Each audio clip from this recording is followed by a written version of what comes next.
好来，乡亲啊，继续来看台积电日前宣布到美国扩大投资美金1000亿，外界担心万不一台积电先进的技术若流出去，恐惊会减少台湾产业的优势。行政院长杜英泰今仔日表示，若违反国家安全，政府未核准。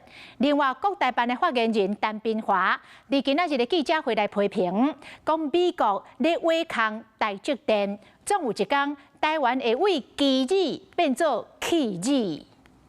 美方步步紧逼，掏空台积电，榨干台湾。台湾民众担忧台积电变美积电，绝不是杞人忧天。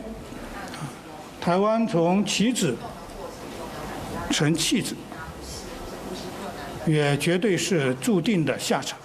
当国内的产业去外国谈的时候，北齐现在请教，如果你愿意核准的时候，台湾能得到什么？他要合乎我国的法律。好，国际谈判不是一朝一夕，就像台积电到各个国家去设厂，也不是一天两天。他如果违反国家安全，我们是不会核准的。